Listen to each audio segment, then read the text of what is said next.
ফজর আজান দেয় আল্লাহু আকবার, যখন সন্ধ্যা হয় আল্লাহু আকবার দেয় কেনা ওলামা একরাম। মসজিদে জুমার নামাজ পড়তে যাই, আলেমরা মেম্বারে বৈশা অনেক বয়ান করে, বলদের না চাইয়ে থাই, কিছু বুঝি না কোরআনের কোন হাদিস দিয়া কয়।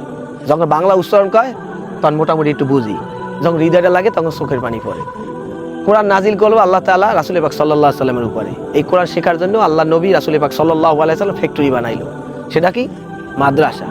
ওই মাদ্রাসা আলেম তৈরি হইবে, ওই আলেম যদি ওই জায়গায় তৈরি না হয় তাহলে তো মসজিদের মেম্বারে কোনো আলেম পাবো না। বছরে একটা ঈদুল আজহা কোরবানি দেওয়ার চামড়া ওইখানে দান করা হয়।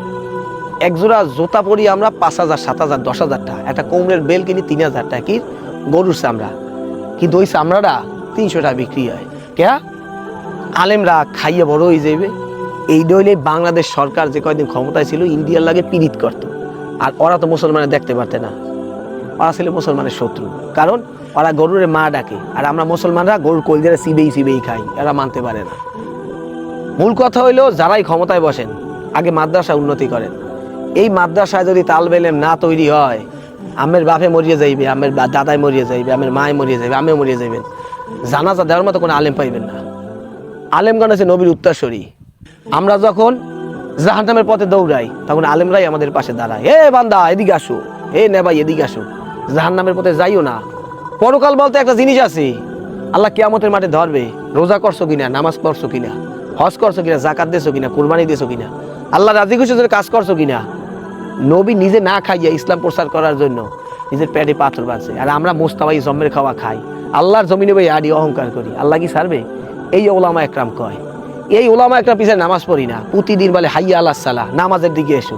আমি যদি ফিরতি লাফাইয়া করে বেটা তো চিল্লাও কা, পরে রাতেই কয় হাইয়া আল্লাহ ফালাহ, নামাজ পড়লেই তোমার কল্যাণ হইবে। তা দুনিয়ার কোন নেতার পিছনে তুমি কল্যাণ খোঁজো?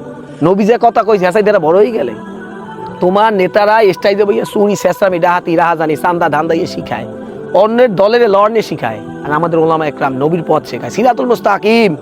সই দেখো না কোরআনে বারবার কয় মালিক কিয়ামতের বিচার দিনের মালিক। আর দুনিয়া কেউ লাফালাফি পারাপারি জ্ঞান কার টাকা নাই, পয়সা নাই, সম্পদ নাই, রোগ বিমার যা কিছু কিয়ামতের মাঠটা তো আল্লাহ রাখছে। এই কিয়ামতের মাঠ দিয়া জানি আমরা বাইসিয়া যাই, নিজে খাইয়া না খাইয়া 5,000 টাকা বেতন পাইয়া 3 মাসের বেতন বকেয়া। এই আলেমরা আমাকে জন্য সোয়ের পানি হলে আল্লাহর দরবারে কান দেয়, দোয়া করে, আর আলেমের আমরা গালি দিই না। আমরা মুসলমান না, মুসলমানের কলঙ্ক। একটা কথা মাথায় রাখবেন, যারা সুন্নতি দাড়ি রাখে তাদেরকে রাজাকার বললো না। আল্লাহ নবী দাড়ি রাখছে, দাঁড়িয়ে হলে আমাদের একটা সার্টিফিকেট যে আমরা নবীর উম্মাহ। তোমার বাপে দাঁড়িয়ে রাখছে, তুমি যে রাজাকার কই আমার গালি দাও, তাহলে তোমার বাপে বড় রাজাকার। হিসাব নিকেশ করিয়ে কথা কও। দলের পিছনে দৌড়াইতে দৌড়াইতে নিজের ইমানটা খাইও না, মুসলমান আমরা মুছছো না। ভুল হইলে ক্ষমা চাই। ভালো থাকবে সবসময়।